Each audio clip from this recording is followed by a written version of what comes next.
안녕하세요. 강신우의 교회음악 강의를 맡아 진행하는 강신우입니다. 교회력 12번째 성령 강림절입니다. 교회력과 이에 연관된 강의 시리즈를 성령 강림절을 끝으로 마무리하고자 합니다. 교회력은 하나가 아닌 성서 일가와 짝을 이뤄야 완성되는 것입니다. 우리 교회에서 해마다 여러 교단에서 성서 일과의 내용을 제공하며 이를 예배에서 사용하기를 권장하는 것입니다. 그러나 목회자들에게 비교적 생소한 성서 일가만을 소개하고 예배에서 사용을 권장하는 것은 어찌 보면 무책임한 것입니다. 첫째, 성서 일과의 내용을 이해하고 적용하는 데는 이에 대한 교육이 앞서야 할 것입니다. 성서 일과에서 구약과 신약, 그리고 복음서와 연관된 내용 등에 대한 것입니다. 다음은 성서 일과 봉독 뒤에 응답의 찬송과 봉독자의 훈련 등 여러 면에서 준비가 필요한 것입니다. 구약과 신약의 봉독은 평신도들이 담당하는데 이에 대한 교육과 훈련이 있어야 합니다. 복음서 봉독은 성직자가 담당하고 이때 모든 신자들이 일어서서 봉독되는 말씀을 경청하는 것입니다.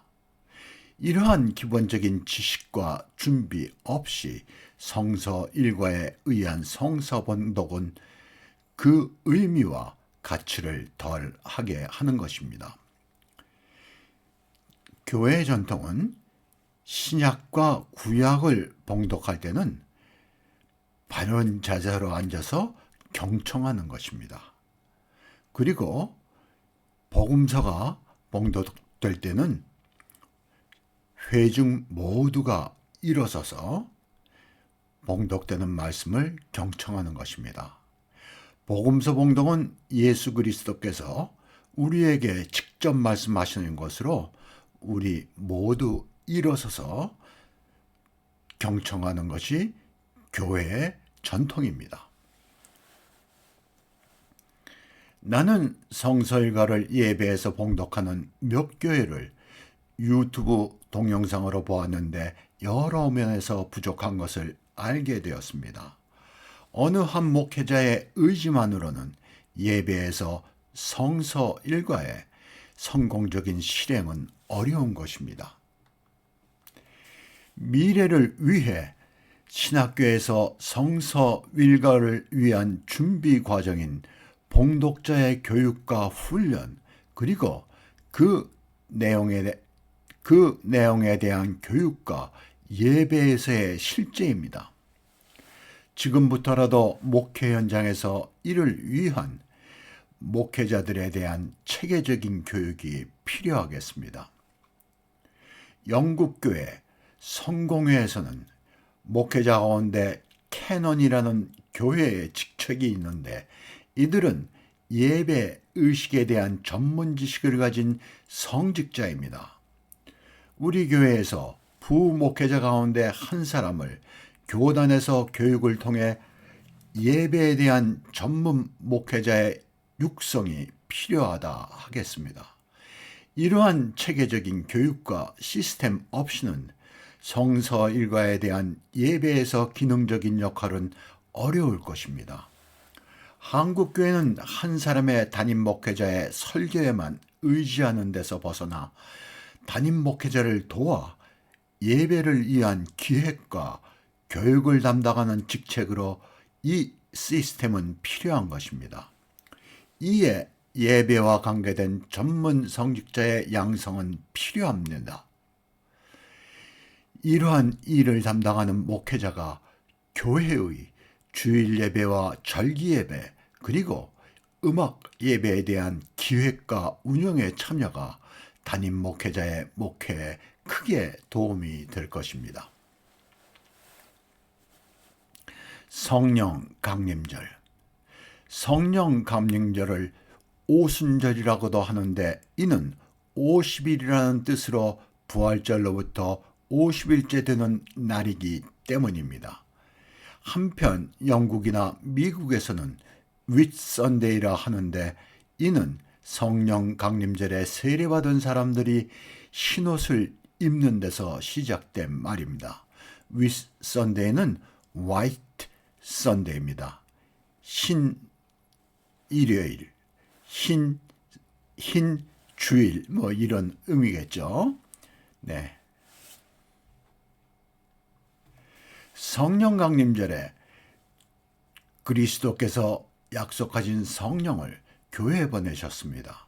성령 강림은 방언, 여러 가지 말의 기적으로 바벨탑 사건 이후 분열된 민족을 일치시키고 복음 선포의 의무와 구원의 보편성을 합법화한 사건입니다. 성령 강림절의 상징으로 비둘기와 불입니다.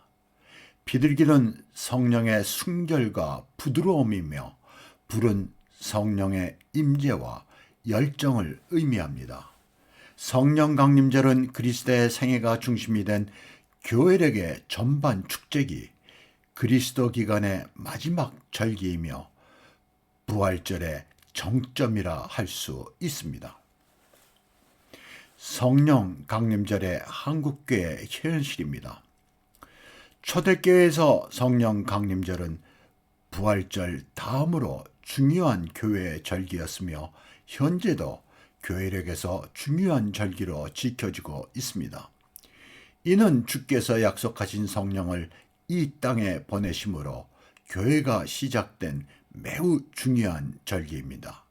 그러나 대부분의 한국교회에서 성령 강림절이 잘 지켜지지 않고 있는 것이 우리의 현실입니다.